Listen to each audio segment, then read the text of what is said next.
والسلام على أمير المؤمنين وسيد المرسلين وإمام المتقين. حقيقة احنا شرف ما بعد الشرف وفخر إن بهذه الزيارة اللي أعتبرها أنا أعظم زيارة لنا حقيقة.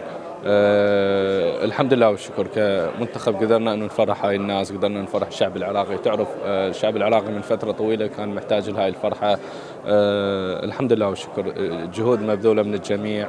نبارك لاتحادنا، نبارك القائم على هذا المنتخب، كادرنا التدريبي، جميع العاملين على هذا المنتخب. كان طموحنا وهدفنا أنه نفرح الناس. الحمد لله والشكر قدرنا أن نزرع البسمة على شارع الرياض. مدينة النجف مدينة العلم والعلماء. احنا قبل نروح للبطولة اجينا زرنا هنا، فتوفيق يعني توفيق، والإمام علي هو أبونا مثل ما تقول. يعني أعتقد شعور لا يوصف احنا في مدينة أمير المؤمنين البارحة واليوم، فاحنا جدا سعداء هنا بين أهلنا وبين ناسنا.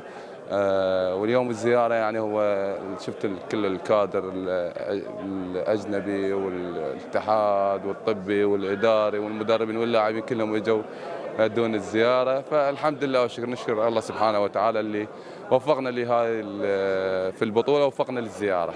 Sí, porque había leído cuando uno llega a un país intenta informarse de todo lo que había y conocía esta ciudad y lo que suponía, pero me ha impresionado mucho más verlo de cerca.